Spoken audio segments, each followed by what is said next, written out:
الله أكبر الله أكبر الله أكبر لا إله إلا الله الله أكبر الله أكبر ولله الحمد الله أكبر الله أكبر الله أكبر لا إله إلا الله الله أكبر الله أكبر ولله الحمد الله أكبر الله أكبر الله أكبر لا إله إلا الله الله أكبر الله أكبر ولله الحمد الحمد لله أستعينه وأستغفره ونعوذ بالله من شرور أنفسنا ومن سيئات أعمالنا من يهده الله فلا مضل له ومن يضلله فلا هادي له وأشهد أن لا إله إلا الله وحده لا شريك له وأشهد أن سيدنا ونبينا ومولانا محمدا عبد الله ورسوله الله أكبر الله أكبر لا إله إلا الله الله أكبر الله أكبر ولله الحمد الله أكبر الله أكبر لا إله إلا الله الله أكبر الله أكبر ولله الحمد الله أكبر الله أكبر لا إله إلا الله الله أكبر الله أكبر ولله الحمد يا أيها الذين آمنوا اتقوا الله حق تقاته ولا تموتن إلا وأنتم مسلمون الله أكبر الله أكبر لا إله إلا الله الله أكبر الله أكبر ولله الحمد قال رسول الله صلى الله عليه وسلم كلكم راء وكل مسؤول عن رعيته أو كما قال عليه الصلاة والسلام الله أكبر الله أكبر لا إله إلا الله والله أكبر الله أكبر ولله الحمد اللهم رب اشرح لي صدري ويسر لي أمري واحلل عقدة من لساني يفقه قولي ربي زدني علما وارزقني فهما ربي يسر ولا تعسر وتمم لنا بالخير புகழும் புகழ்ச்சியும் வல்லோன் அல்லாஹ் ஒருவனுக்கு மாத்திரம் உண்டாகட்டுமாக. சாந்தியும் சமாதானமும் இவ்வுலகை சத்தியத்தின் பால் ஈர்த்த உத்தம நபி ஸல்லல்லாஹு அலைஹி வஸல்லம் அவர்கள் மீதும் அன்னாரின் குடும்பத்தாரின் மீதும் அவர்களை முற்றிலுமாக அடிபணிந்து நடந்த சத்திய தோழர்கள் சஹாபாக்களின் மீதும் இங்கு அமர்ந்திருக்கக்கூடிய உங்கள் மீதும் குறிப்பாக என் சகோதரிகள் மீதும் நம் குடும்பத்தாரின் மீதும் உலகத்திலே வாழக்கூடிய அத்துணை மக்களின் மீதும் அல்லாஹ்வுடைய சாந்தியும் சமாதானமும் என்றென்றும் நின்று நிலவட்டுமாக. பிரியமான சகோதரர்களே சகோதரிகளே, பெருநாள் என்பது எதற்காக கொண்டாடுகிறோம்? மற்ற ஏனைய விழாக்களை போன்று இதுவும் ஒரு விழாவா? இல்லை, இது எதற்காக இறை தூதர் ஸல்லல்லாஹு அலைஹி வஸல்லம் அவர்கள் நமக்கு கற்றுக் கொடுத்தார்கள்? பெருநாள் அன்று நாம் என்ன செய்கிறோம்? வேட்டு வெடிக்கிறோமா? அல்லது பாட்டு கச்சேரி நடத்துகிறோமா? அல்லது வேறு ஏதேனும் காரியங்களை செய்கிறோமா? இல்லை சில பேர் பள்ளிவாசலுக்கு தோரணங்கள் கட்டுகிறார்களே, அது போன்று கட்டுவது இஸ்லாம் காட்டிய வழிமுறையா? இல்லவே இல்லை. நபி ஸல்லல்லாஹு அலைஹி வஸல்லம் அவர்கள் காட்டிய வழிமுறை ஒன்றே ஒன்றுதான். 30 நாட்கள் நோன்பு நோற்றிருக்கிறோம். அல்லாஹ்வுடைய பொருத்தம் பெறுவதற்கான, இறைச்சம் பெறுவதற்கான சூழ்நிலைகளை அல்லாஹ் அமைத்து தந்தான். அல்லாஹ்வை புகழுகிறோம். 2 ரக்காத் தக்பீர் என்ன செய்கிறோம்? 2 ரக்காத் தொழுகையில அதிகப்படியான 6 தக்பீர்களோடு தொழுகிறோம். இதனுடைய அர்த்தம் என்னன்னு சொன்னா, பெருநாள் அன்று நாம் அல்லாஹ்வை புகழுகிறோம். அல்லாஹ் ரப்பல் இஸ்ஸத் கூறுகிறான், வலிதுகப்பிருல்லாஹ், அல்லாஹ்வை பெருமைப்படுத்துங்கள், லஅல்லக்கும் தஷ்குரூன், நீங்கள் நன்றி செலுத்தும் பொருட்டு. இத்துணை நாட்கள் 30 நாட்கள் பாவத்தை விட்டும் தவிர்த்திருந்தோம், நோன்பு நோற்றிருந்தோம், தராவீஹ் தொழுதோம், கியாமுல் லைல் தொழுதோம், தஹஜ்ஜத் தொழுதோம், குர்ஆன் ஓதினோம், நல்ல அமல்கள் எல்லாம் செய்வதற்கான சூழல்களை அமைத்து தந்தான் இல்லையா? அந்த ரப்பை நாம் 31வது நாள் புகழுகிறோம். காரணம், அல்லாஹ் கூறியிருக்கிறான், வலிதுகப்பிருல்லாஹ், நீங்கள் அல்லாஹ்வை பெருமைப்படுத்துங்கள். அலா மா ஹதாக்கும், உங்களை நேர்மை வழியிலே படுத்தியதற்காக வேண்டி. அல்லாஹ்வை புகழுங்கள். எதற்கு சார்? எதற்கு? அல்லாஹ் குஃப்ரியத்தில் இருந்து, ஷிர்கில் இருந்து, இணை வைத்திருந்த கலாச்சாரங்கள் இருந்து, பாவத்தில் இருந்து நம்மை எல்லாம் தவிர்த்து இறைவனின் பக்கமாக நம்மை அல்லாஹ் தேர்வு செய்ததற்காக வேண்டி அல்லாஹ்வை நன்றி செலுத்தும் பொருட்டு அல்லாஹ்வை பெருமைப்படுத்துகிறோம். அப்படி பெருமைப்படுத்தும் பொழுது லஅல்லக்கும் தஷ்குரூன், நீங்கள் அல்லாஹ்வை நன்றி செலுத்தியவர்களுடைய கூட்டத்திலே ஆவீர்கள் என்பதை அல்லாஹ் கூறுகிறார். பிரியமான சகோதரர்களே, அல்லாமா இக்பால் ஒரு கவிதை சொல்லுவார். ஹிலாலே ஈத் ஹமாரி ஹசி உடாதா ஹே. ஒரு நீண்ட கவிதையில பார்த்து தான் உங்களுக்கு சொல்றேன். ஹிலாலே ஈத் ஹமாரி ஹசி உடாதா ஹே அப்படின்னா நோன்பு பிறை என்பது நம்மை பார்த்து சிரிக்கிறது என்று அர்த்தம். நம்மை பார்த்து, இன்ஷா அல்லாஹ் இங்க இருக்கக்கூடிய யாரையும் பார்த்து சிரிக்காது. காரணம், சிலர்களை பார்த்து சிரிக்கிறது. ரம்லானிலும் பாவம் செய்தார்கள், நோன்பிருந்தும் புறம் பேசினார்கள், நோன்பிருந்தும் பாவமான காரியத்தில் ஈடுபட்டார்கள். நோன்பு காலம் அல்லாத காலத்திலும் அதே மாதிரியான ஒரு வாழ்க்கை வாழக்கூடிய நபர்களை பார்த்து, நோன்பின் மூலமாக எந்த மாற்றம் அடையாதவர்களை பார்த்து நிலவு சிரிக்கிறது என்று ஒரு கவிதை வரும். அது மாதிரி இன்ஷா அல்லாஹ் நீங்களும் நானும் இருக்க மாட்டோம் என்று நம்புகிறேன். சகோதரர்களே, அது மாதிரியான நோன்பு அல்ல இது. நோன்பு என்பது கடமையாக்கப்பட்டது. உங்களுடையவும் என்னுடையும் பசியை வைத்து அல்லாஹ்வுடைய கண்ணியம் ஏதாவது கூட போகிறதா? கூடுமா? அல்லது நீங்களும் நானும் உலகமே சேர்ந்து நோன்பை விட்டுவிட்டால் இறைவனாகி அல்லாஹ்வுடைய கண்ணியத்திலே குறை ஏற்படுமா? இல்லவே இல்லை. அல்லாஹ்வுடைய கண்ணியம் உங்களாலோ என்னாலோ உலகத்தாராலோ யாராலும் தேவையில்லை. அல்லாஹ் தனித்தவன். வஹ்தஹு லா ஷரீக லஹ், அவன் தனித்தவன், அவனுக்கு இணை துணை யாரும் கிடையாது. அந்த ரப்புல் ஆலமீன் நம்மை எல்லாம் மூமீன்களாக முஸ்லிம்களாக ஆக்கியதற்கு நன்றி செலுத்தும் பொருட்டு தான் 2 ரக்காத்தை தொழுதிருக்கிறோம். வேற எதுவுமே கிடையாது.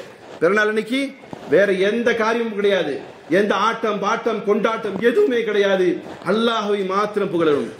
இந்த தருணத்திலே ஒரு சில விஷயங்களை சொல்லி நான் என்னுடைய உரையை முடிக்கலாம் என்று எண்ணுகிறேன். பிரியமான சகோதரர்களே, அல்லாஹ் நம்ம மீது இறக்கப்பட்டு இருக்கிறான். அல்லாஹ் நாடினால் ஒரே ஒரு பாவம் போதும் நம்மை அல்லாஹ் நரகத்திலே புக வைப்பதற்கு. அல்லாஹ் கூறுகிறான், பலா மன் கஸப சைஅத்தன் வஅஹாதத் பிஹி கதீஅத்துஹு ஃபஉலாயிக அஸ்ஹாபுன் நாரி ஹும் ஃபீஹா காலிதூன். பிரியமான சகோதரர்களே, சகோதரிகளே, பாவத்தை தவிர்த்த ஒரு வாழ்க்கை வாழ ஆரம்பியுங்கள். ஒரு பாவம் போதும். ஒரு மனிதன் நரகத்திற்கு செல்வதற்கு எத்தனை பாவம்? எத்தனை பாவம் சார்? ஒரே ஒரு பாவம் போதும். அல்லாஹ் கூறுகிறான். இன்னும் சில சமயங்களிலே சிலருடைய ஆக்டிவிட்டீஸ் அல்லது தன்மையிலே இருக்கிறது. அவர்கள் ரம்லானிலே பாவம் செய்யாதவர்களாக இருப்பார்கள். ரம்லான் கழிந்த இன்றைய பாவத்தில் இறங்கிவிடுவார்கள். இது அல்லாஹுக்கு பிடித்தமானதா? சத்தியமாக அல்லாஹுக்கு பிடிக்காதது. சகோதரர்களே, நாம் ரமலானில் எப்படி தன்னை பேணி பாதுகாத்திருந்தோமோ அது வாழ்க்கை மரணம் தரவையிலும் தன்னுடைய வாழ்க்கை பேணி பாதுகாப்பது ஒவ்வொரு மூமினுடைய கடமை. சிலர்கள் சில பாவங்களை செய்து கொண்டே இருக்கிறார்கள், தவிர்ப்பதே கிடையாது. அல்லாஹ்வுடைய அச்சமே இல்லாமல் வாழ்கிறார்கள். அல்லாஹ் கூறுகிறான், ஒரு பாவம் போதும் அவர் நரகம் செல்வதற்கு. அதே நேரம் அல்லாஹ் கூறுகிறான், ஃபஉலாயிக அஸ்ஹாபுன் நாரி ஹும் ஃபீஹா காலிதூன். அந்த நரகம் என்பது அவர்களை நிரந்தரமாக உள்ளடக்கிவிடும். வல்லதீன ஆமனு, ஆனால் யார் ஈமான் கொண்டு வஅமிலு ஸாலிஹாத் நற்கர்மங்களை செய்து கொண்டு இருப்பார்களோ, உலாயிக அஸ்ஹாபுல் ஜன்னா, அவர்கள் சொர்க்கவாசிகள், ஹும் ஃபீஹா காலிதூன், அவர்கள் அதிலே நிலைத்திருப்பார்கள் என்று அல்லாஹ் கூறுகிறார். பிரியமான சகோதரர்களே, அல்லாஹ்வையும் அல்லாஹ்வுடைய தூதரும் நமக்கு வகித்து தந்த இந்த மார்க்கத்திலே நிலைத்திருக்கும்படியான காரியங்களிலே ஈடுபடுங்கள். அல்லாஹ் கூறுகிறான், மூமின்கள் யாரு தெரியுமா? ஈமான் கொண்டவர்கள் எப்படி இருக்கணும் தெரியுமா? வேடதாரிகளாக இருக்கக்கூடாது, இங்கும் அங்குமாக இருக்கக்கூடாது, இங்கே ஒரு கால் அங்கே ஒரு கால் இருக்கக்கூடாது. உண்மையான மூமினாக இருக்கணும். அல்லாஹ் கூறுகிறான், வல்லதீன ஆமனு அஷத்து ஹுப்புல்லாஹ். இப்போ உங்கள்கிட்ட எல்லாத்துக்கிட்ட கேட்கலாம், அல்லாஹ்வின் மீது பிரியம் வைத்திருக்கிறீங்களா இல்லையா? சொல்லுங்க சார், பிரியம் வச்சிருக்கீங்களா? வேடம் போடுறீங்களா? உண்மையான பிரியமா? ட்ரெஸ்ஸால், தொப்பியால், நடத்தையால் வேடம் போடுகிற கூட்டமா, இல்லை உண்மையாகவே அல்லாஹ்வை அஞ்சுகிறீர்களா? அல்லாஹ் கூறுகிறான், மூமின்கள் யார் தெரியுமா? அல்லாஹ்வை அஞ்சுவார்கள், முற்றிலுமாக அல்லாஹ்வை மட்டுமே பின்பற்றுவார்கள். முற்றிலுமாக அல்லாஹ்வை மட்டுமே பின்பற்றுவார்கள். எப்படி என்று சொன்னால், அல்லாஹ்வை கூறுகிறான், வல்லதீன ஆமனு, எவர்கள் இறைவனை ஏற்றுக்கொள்வார்களோ, அஷத்து ஹுப்பல் லில்லாஹ், அல்லாஹ்வை மிகவும் நேசிப்பார்கள். சும்மா நேசிக்கிறது இல்ல, அஷத்துன்னு சொன்னா கடுமையாக. சார் நேசம்ல நிறைய நேசம் இருக்கு. போற போக நேசிக்கிறது ஒண்ணு இருக்கு, உண்மையாக நேசிக்கிறது ஒண்ணு இருக்கு, செத்தாலும் நேசிக்கக்கூடிய ஒரு தன்மை இருக்கு. செத்ததை காட்டிலும் அதிகமாக நேசிக்கக்கூடிய நேசியத்தை தான் மூமின் வைப்பாங்க. அல்லாஹ் சொல்றான் எப்படி நேசிக்கணும், அல்லாஹ் தான் எனக்கு, அல்லாஹ் தான் எனக்கு. அப்படி அல்லாஹ்வை உண்மையாக நேசிக்கக்கூடியவர்களாக இருந்தால், இல்லைங்க நான் அல்லாஹ்வை நேசிக்கிறேன், அல்லாஹ்வை நேசிக்கிறேன் அப்படின்னு சொன்னா அதோடைய ஃபார்முலா என்னங்கிறது அல்லாஹ் சொல்கிறான். இஸ்லாம் நமக்கு கொடுத்திருக்கக்கூடிய ஃபார்முலா என்ன தெரியுமா? அல்லாஹ்வை நீங்கள் நேசிப்பதாக இருந்தால், சார் அல்லாஹ்வை எல்லாம் நேசிக்கிறீங்களா இல்லையா? நேசிக்கிறீங்க. அல்லாஹ்வை நீங்கள் நேசிக்கிறீங்க ஒரு வார்த்தையில சொல்லிட்டீங்க. அப்படி நீங்கள் அல்லாஹ்வை நேசிப்பதாக இருந்தால் நீங்கள் செய்ய வேண்டிய அடுத்த காரியம், அல்லாஹ்வை நேசிப்பதாக இருக்கக்கூடியதுடைய வெளிப்பாடு தான் இபாதத். அல்லாஹ்வை உங்க மனைவியிட்ட போய் சொல்லுங்க, அன்பே, ஆருயிரே, காதலியே, என்னுடைய உசுரே, நான் உன்னை நேசிக்கிறேன் சொல்லிட்டு மதியானம் சாப்பாடு போடாம இருங்க, நீ எல்லாம் ஆம்பளையாடான்னு கேட்பான். உண்மையா இல்லையா? சார் நேசம் என்பது லைஃப்ல பிராக்டிகலா காட்டணும். உணவால், உடையால், இருப்பிடத்தால், உணவால், எல்லா விதமான அவருடைய உணர்வுகளை மதிப்பதால் தான் நேசம் வெளிப்படும். நாம் வேடதாரி, நம்மிலே பெரும்பாலானவர்கள் வேடதாரிகளாக இருக்கிறோம். அல்லாஹ்வை நேசிக்கிறோம் என்று சொல்கிறோம், அல்லாஹ்வை பற்றி ஏதாவது ஒரு வார்த்தை கொச்சப்படுத்தி விட்டால் மெய்க்க போட்டு கத்துக்கிறோம். நேசிப்பதினுடைய வெளிப்பாடாக நம்ம இடத்துல என்ன இருக்கு, என்ன இடத்துல என்ன இருக்கு, உங்க இடத்துல என்ன இருக்கு? ஆனால் இஸ்லாம் ஒரு ஃபார்முலா கொடுத்திருக்கிறது, அல்லாஹ்வை நேசிப்பதாக இருந்தால் அதை இபாதத் ரீதியாக காட்டுங்கள். காரணம், இந்த உலகத்திற்கு நாம் வந்ததற்கான அடிப்படை காரணமே சூரா ஜாரியாத்தில் அல்லாஹ் கூறுகிறான், வமா ஹலக்துல் ஜின்ன வல் இன்ஸ இல்லா லியஅபுதூன். நிச்சயமாக அல்லாஹ் மனிதர்களை படைத்ததற்கான காரணம் அவனை வணங்குவதற்கு. தேவை ஒன்று இருக்கிறது, தேவை ஒன்று இருக்கிறது, லட்சியம் ஒன்று இருக்கிறது. தேவை என்பது மனைவி, மக்கள், வியாபாரம், வீடு, இவைகள்லாம் என்னது? தேவைகள். லட்சியம் என்பது இறைவனை திருப்திப்படுத்துவதற்காக இந்த உலகத்தில் வந்திருக்கு, வேற எதுக்கும் இல்லை சார். சார் இந்த உலகத்தில் வந்திருக்கு எதுக்கு? நல்ல திண்டு போட்டு தூங்கிட்டு சம்பாரிச்சிட்டு இருக்கிறதுக்கு இல்ல. நம்முடைய வந்திருக்கக்கூடிய வரவு என்பது முழுக்க முழுக்க அல்லாஹ் ஒரே வார்த்தையில சொல்கிறான், வமா ஹலக்துல் ஜின்ன வல் இன்ஸ இல்லா லியஅபுதூன். நான் படைச்ச நோக்கமே, தேவை என்பது தேவைக்கான வாழ்க்கை வாழ்கிறோம், நோக்கத்தான வாழ்க்கை வாழல. உண்மைதானே? தேவை என்பது வியாபாரம் தேவை, மனைவி என்பது தேவை. நோக்கம் என்னது? நோக்கம் என்ன சார்? அல்லாஹ்வை வணங்குவதற்கு தான் படைச்சேன் அல்லாஹ் சொல்றான். அதனாலதான் சாதி அலைஹி ரஹ்மான் என்று சொல்லக்கூடிய பாரசி கவிஞர், மிகப்பெரிய ஃபேமஸ் இஸ்லாமிக் ஸ்காலர், அவருடைய கவிதை எழுதுவார், ஜிந்தகி ஆமத் பராய பந்தகி, ஜிந்தகி ஆமத் பராய பந்தகி, ஜிந்தகி जिंदगी बेबंदगी शर्मिंदगी, जिंदगी बेबंदगी शर्मिंदगी. பார்சில கவிதை. ஜிந்தகி வாழ்க்கை என்பது ஆமத் பராய பந்தகி, நீங்க உலகத்துக்கு வந்திருக்கிறதே அமல் செய்யலாம். சார் எதுக்கு வந்திருக்கோம் சார்? பொண்டாட்டி பிள்ளைகள் நகை சேர்த்துறதுக்கு இல்ல, தேவை அது. பொண்டாட்டி பிள்ளைக்கு நகை சேர்ப்பது தேவை, உணவு சம்பாதிப்பது தேவை, எல்லாம் தேவை. ஆனால் லட்சியம், நோக்கம் என்ன சார்? என்னது? அல்லாஹ்வை வணங்கு. அல்லாஹ் வணங்குறதா, வேற எதுக்கும் அல்லாஹ் உங்களை படைக்கல, என்ன படைக்கல. தேவையை செஞ்சுக்கோங்க, பூர்த்தி பண்ணிக்கோங்க, அல்லாஹ்வை வணங்கல். அப்படி இல்லை என்று சொன்னால் ஜிந்தகி பேபந்தகி, வாழ்க்கை என்பது வணக்கத்திற்குரியதாக இல்லை என்று சொன்னால், இபாதத்துக்கானதாக இல்லை என்று சொன்னால், ஷர்மிந்தகி வெட்கக்கேடு, மானக்கேடு, வெட்கக்கேடு மானக்கேடு என்று சொல்கிறார். அதுபோல இல்லாமல் சகோதரர்களே, நமக்கு அல்லாஹ் கொடுத்திருக்கக்கூடிய இந்த வாழ்க்கையை முழுமையாக அல்லாஹ்வை கட்டுப்பட்டு வாழக்கூடிய ஒரு வாழ்க்கையாக வாழணும்.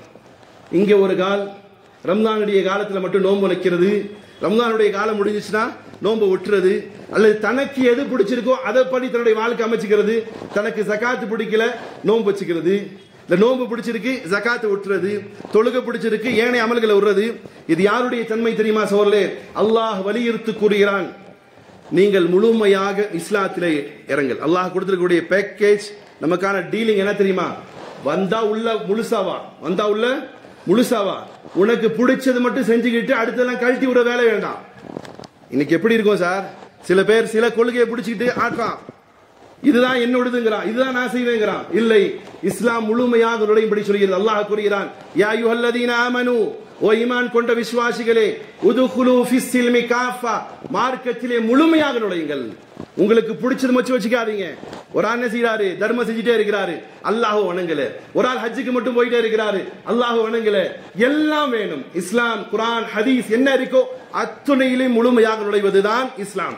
அல்லாஹ் கூறுகிறான், யா அய்யுஹல்லதீன ஆமனூ, ஓ ஈமான் கொண்ட விசுவாசிகளே, உதுகுலு ஃபிஸ்ஸில்மி காஃபா, மார்க்கத்திலே முழுமையாக நுழைந்து விடுங்கள். வலா தத்தபிஉ குதுவாத்திஷ் ஷயாத்தீன், ஒருபோதும் ஷைத்தானுடைய அடிச்சுவட்டுகளை பின்பற்றாதீர்கள்.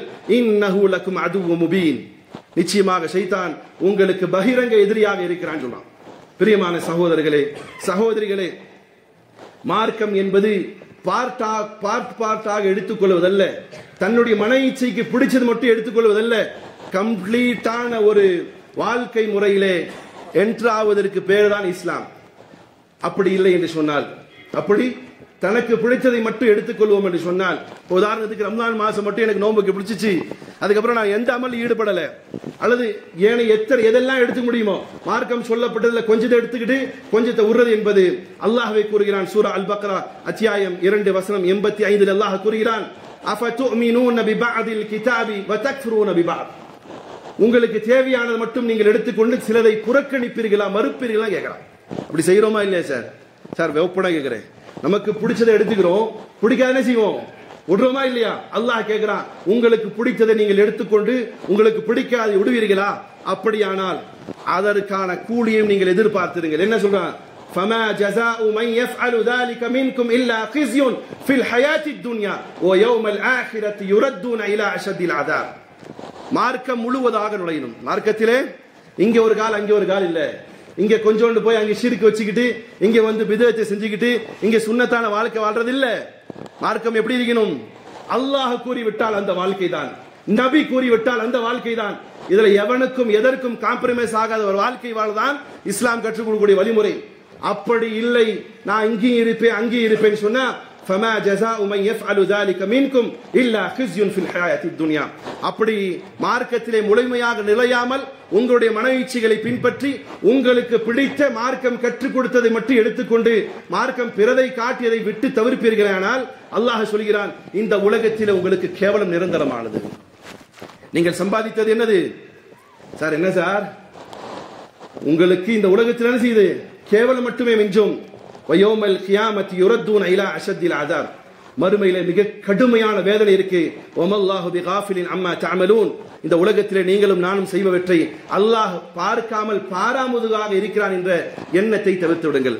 உங்களுடைய தாடிகளும் உங்களுடைய இறைவு இபாதத்துகளும் உங்களுடைய ஹஜ்ஜுகளும் உம்ராக்களும் உங்களுடைய ஏனைய அமல்களும் நீங்கள் வேணால் நான் திருப்தியாக அல்லாஹ்வுக்கு பிடித்த வாழ்க்கை வாழ்கிறேன் நினைக்கலாம். உங்களுடைய வருமானங்களை பற்றி அல்லாஹ் விசாரிப்பான். உங்களுடைய இப்ப சில பேர் பார்க்கலாம், 5 நேரம் தொழுகிறாள் உண்டு, வட்டி கூறான் சார். வட்டி கூறுறது எவ்வளவு பெரிய குற்றம், தாயோடு விபச்சாரம் செய்வதற்கு அளவுக்கான குற்றம். இவர் என்ன செய்யறார்? தொழுகிறார், வட்டி கூறார். இது முஸ்லிம் ஆக முடியுமா? சொல்லுவாரு, நான் தொழுகையாவது செய்கிறேனே, தொழுகையாவது செய்கிறேனே. இஸ்லாம், நீ தொழுதாலும் சரி, நீ ஏனைய அமல்கள் செஞ்சாலும் சரி, நீ இங்கும் அங்கும் கால் வைத்தால் உனக்கு கேடுதான், உலகத்திலே அசிங்கம் தான். இன்னைக்கு எப்படி இருக்கு முஸ்லிம்களுடைய சமூகத்தில்?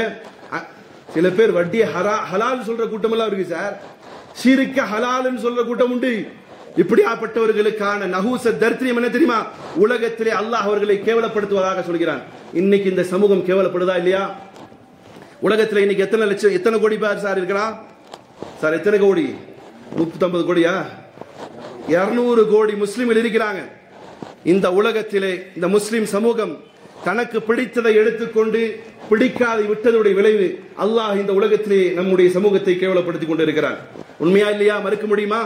இத்தனை கோடி முஸ்லிம்கள் உலகம் முழுவதும் இருந்து, இந்தோனேஷியாவில் இருந்து சவுர்லே கடைசி வரை இருக்கக்கூடிய மௌரிட்டானா வரையிலும் இருக்கக்கூடிய நாடுகள் முழுவதும் முஸ்லிம் நாடுகள். ஆனால் இந்த உலகத்தில் இருக்கக்கூடிய முஸ்லிம்களுக்கான ஒரு பிரதிநிதித்துவம் கிடைக்குதா? பேச்சுக்கள் ஈடுபடுதா? இன்னைக்கு பலஸ்தீன மக்கள் பெரும் அளவிலே சங்கடத்தில் இருக்கிறார்கள். இன்னைக்கு நீங்களும் நாளும் புத்தாடை உடுத்திக் கொண்டு சந்தோஷமாக இருக்கிறோம். இன்னைக்கு உலக நாடுகள் முஸ்லிம் சமூகத்தினுடைய பேச்சுக்களை கேட்கிறதா, செவிசாய்க்கிறதா? இதுதான் இந்த உலகத்திலே கொடுக்கப்பட்ட அஸாப். இந்த உலகத்திலே கொடுக்கப்பட்ட அஸாப். பிரதிநிதித்துவம் கிடைக்குதா? வெளியுறவு கொள்கை, உள் உறவு கொள்கையிலே முஸ்லிம்களுக்கான பிரதிநிதித்துவம் கிடைக்குதா? அதை விட கேவலம் என்ன தெரியுமா? அதை விட கேவலம் என்ன தெரியுமா? இந்த முஸ்லிம் சமூகம் ஒரு ஆளு எலெக்ஷன்ல நின்னுட்டான்னு சொன்னா முஸ்லிம், அவனை கழுவி ஊத்தக்கூடிய வேலை பிறர்கள் செய்யறாங்களோ இல்லையோ இந்த முஸ்லிம் சமூகம் செய்யுது. இன்னைக்கு எச்சத்தனமாக சில வாட்ஸ்அப்களை சண்டை போடக்கூடிய முஸ்லிம்களை பார்த்து நான் என்ன சொல்வது என்று தெரியலையே. சார், இன்னைக்கு ஒவ்வொருத்தரும் சில கொள்கை வச்சிருக்கிறான். எப்படியாப்பட்ட கொள்கை தெரியுமா? ஏன் சின்னத்தை வச்சு கழுதையை நிப்பாட்டினாலும் ஓட்டு போடுவான்னு சொல்லக்கூடிய ஆள் உண்டா இல்லையா? இருக்கா இல்லையா சார்? இருக்கா இல்லையா? ஏன் சின்னத்துல கழுதை நிப்பாட்டினாலும் போடுவாண்டு. இன்னைக்கு இந்த சமூகம் ஒரு முஸ்லிம் பிரதிநிதியாக வந்து விடுவானோ என்பதற்காக சங்கி கூட்டங்களோடு சேர்ந்து கொண்டு விமர்சனம் செய்கிறார் சொன்னால் இது முஸ்லிம்களுக்கு ஏற்பட்ட சாபக்கேடு. முஸ்லிம்களுக்கு ஏற்பட்ட இது அல்லாஹ் கொடுத்த அசாப். உலகத்தில் அல்லாஹ் அசிங்கப்படுத்துன்னு சொல்லலாம். வீடு தூடி ட்ரெஸ் அவுத்து அசிங்கப்படுத்துவான். எப்படி அசிங்கப்படுத்துறான்? இன்னைக்கு ரோடுல சண்டை போட்டு கிடக்கிறான். பேஸ்புக்லயும் வாட்ஸ்அப்ல சண்டை போடுறான். என்னன்னா முஸ்லிம் என்ன செஞ்சிடக்கூடாது? ஒரு பிரதிநிதித்துவமா நீங்க ஓட்டு போடுங்க, போடாம போங்க, நான் போடுறேன் போடாம போறேன். இன்னைக்கு மீடியாக்கள்ல வலைத்தளங்கள்ல அசிங்கப்படுத்திக் கொண்டு இருக்கிறார்கள். இதுதான் இந்த உலகத்திலே இந்த இஸ்லாமியர்களுக்கு கொடுக்கப்பட்ட அசிங்கம். காரணம், எனக்கு பிடித்ததை நான் செய்வேன், நீ யாரா எனக்கு சொல்றதுக்கு? நான் தொழுவேன், என் விருப்பத்துக்கு தொழுவேன். எப்படி இருக்கு இன்னைக்கு சமூகத்தின் நிலைப்பாடு? இருக்கு, தொழுவேன், என் விருப்பத்துக்கு தருவேன், ஜகாத் கொடுப்பேன், நான் இஷ்டப்பட்டா தருவேன். இதானே? இது மாதிரி அடிக்கிட்டே போலாம். உங்களுடைய இஷ்டங்கள் எல்லாம் இங்கே செல்லாது, அல்லாஹ்வுடைய இஷ்டம் மட்டுமே செல்லும். இல்லை என்று சொன்னால் இந்த உலகத்திலும் என்ன செய்யப்படும்? அசிங்கம், மறுமையிலும் அசிங்கம் என்பதை அல்லாஹ் ரப்பல் இஸ்ஸத் கூறுகிறான்.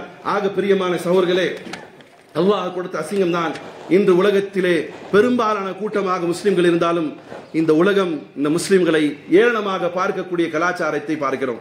அதை விட்டும் அல்லாஹ்விடத்தில் இந்த நாளிலே துஆ செய்யுங்கள். அல்லாஹ்வே எங்களுடைய பாவங்களை மன்னிச்சிடு. எங்களுடைய செய்வினை சொல்லுவாங்க இல்லையா, தகடு தாயத்தில் செய்வினை இல்லை சார், செய்த செயல்களுக்கான வினைதான் இன்றைக்கு இந்த முஸ்லிம் சமூகம் அனுமதித்துக் கொண்டிருக்கிறது. காரணம், தான் போன போக்கிலே போகக்கூடிய காரியங்களை இந்த முஸ்லிம் சமூகம் செய்கிறது. அதை விட்டு இன்ஷா அல்லாஹ் மீண்டு வரக்கூடிய நாளாக இந்த நாளை உருவாக்க வேண்டும். அல்லாஹ்வை கட்டுப்பட்டோம், அல்லாஹ்வை கட்டுப்பட்டோம். அல்லாஹ்வை கட்டுப்படுவதற்கான அடையாளமாக அல்லாஹ் கூறுகிறான், குல் அத்தியுல்லாஹ், அல்லாஹ்வை கட்டுப்படுங்கள், வ அத்தியுர் ரசூல், அல்லாஹ்வுடைய தூதரையும் கட்டுப்படுங்கள்.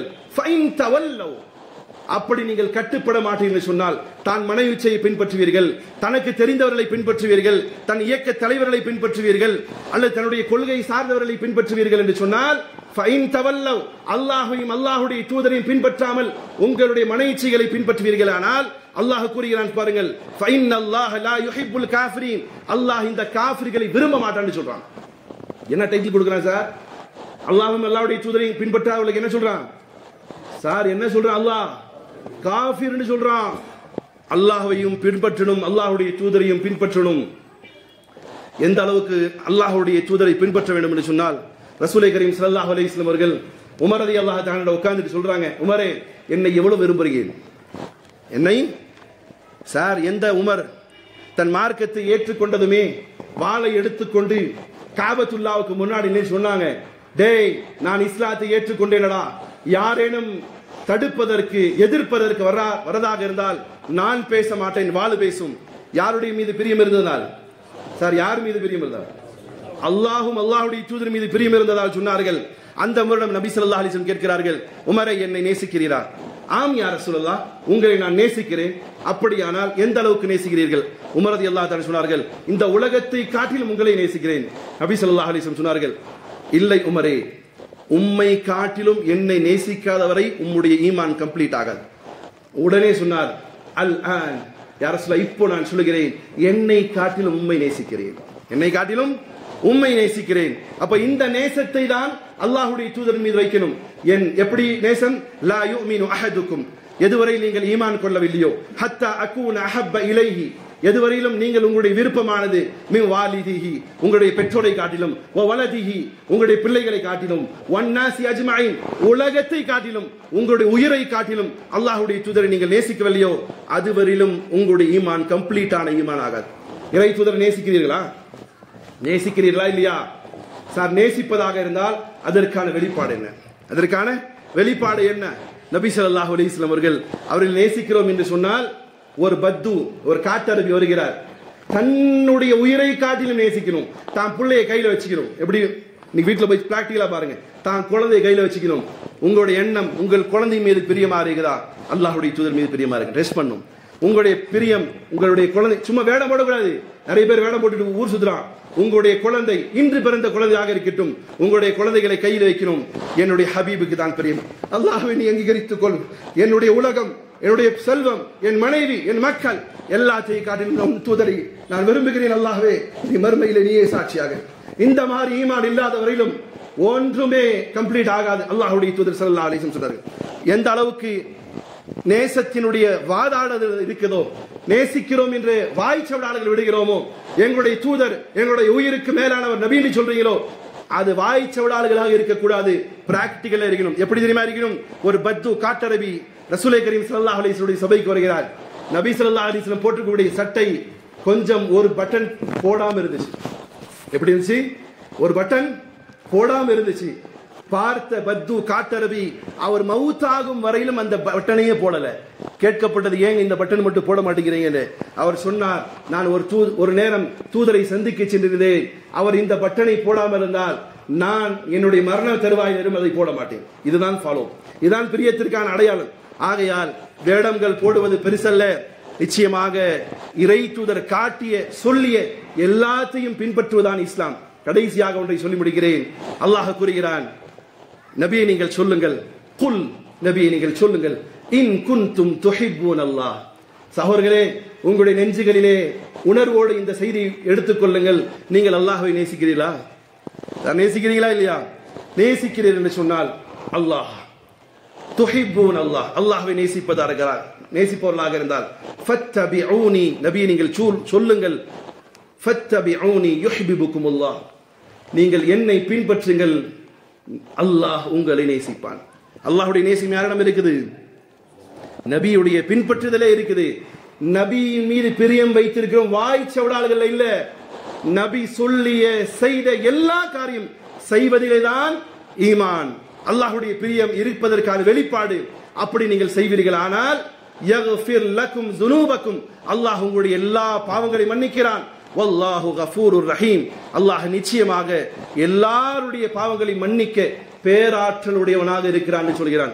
பிரியமான சகோதரர்களே, இன்றிலிருந்து நாம் ஒரு உறுதி எடுப்போம். என்னுடைய வாழ்வும் என்னுடைய மரணமும் என்னுடைய வாழ்க்கையும் அல்லாஹ்வுக்கானதாக மாற்றுவேன். வேடம் போட மாட்டேன், மார்க்கத்திலே குழப்பங்களை செய்ய மாட்டேன், ஹலால் ஹராமை பேணாத ஒரு வாழ்க்கை வாழ மாட்டேன், ஹலால் ஹராமை பேணுவேன், ஹக்கான மூமினாக இருப்பேன். என்னுடைய கட்டுப்படுதல் அல்லாஹ்வுக்கும் அல்லாஹ்வுடைய தூதருக்கும் குர்ஆனுக்கும் ஹதீஸுக்கும் சுன்னாவுக்குமான என்னுடைய வாழ்க்கை அமைத்துக் கொள்வேன் என்று இங்கிருந்து நீங்கள் பிரிந்தால் நிச்சயமாக ஏனைய காலங்களும் அல்லாஹ்வுக்கு கட்டுப்பட்ட ஒரு வாழ்க்கை வாழலாம். அப்படியாப்பட்ட வாழ்க்கை வாழ்வதற்கு அல்லாஹ் எனக்கும் உங்களுக்கும் குறிப்பாக நம் சகோதரிகளுக்கும் நம்முடைய சமூகத்திற்கும் நம் சந்ததிகளுக்கும் அல்லாஹ் தௌஃபீக் செய்யட்டுமாக. வ ஆகிரு தஅவானா அல்ஹம்துலில்லாஹி ரப்பில் ஆலமீன்.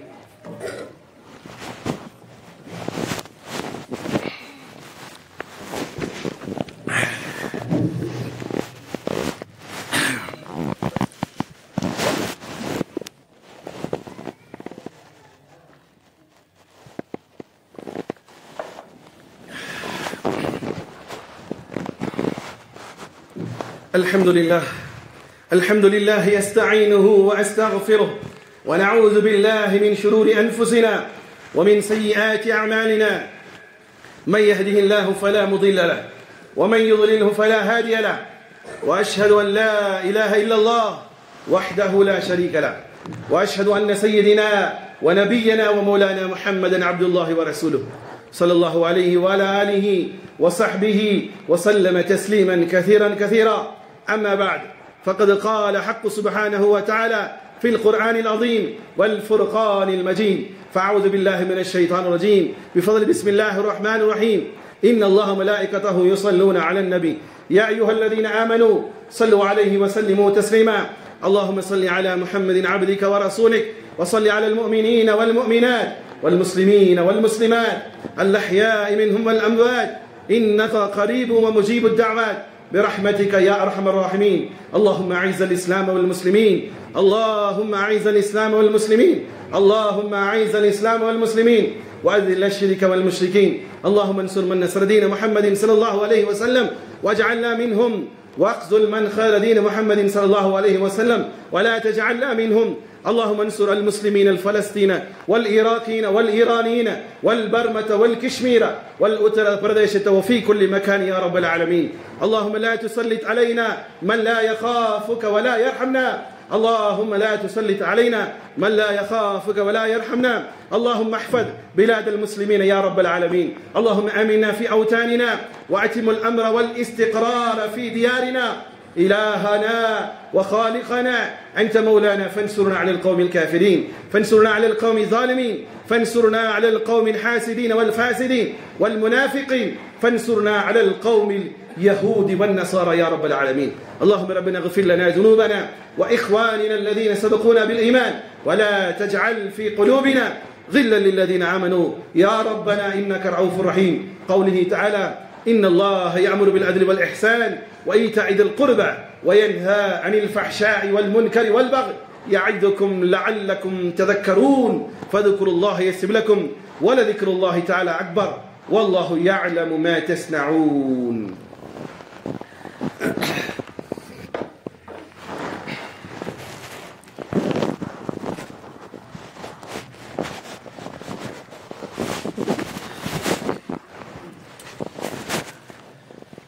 அல்லாஹ் நம்மை தொழுகக்கூடிய பாக்கியத்தை கொடுத்தான். ஒரே ஒரு முறை அல்லாஹ் கூறியது போன்று ஒரு முறை தக்பீர் சொல்லிக் கொண்டு துஆ செய்யலாம். அல்லாஹு அக்பர் அல்லாஹு அக்பர் அல்லாஹு அக்பர் லா இலாஹ இல்லல்லாஹ் அல்லாஹு அக்பர் அல்லாஹு அக்பர் வலில்லாஹில் ஹம்த்.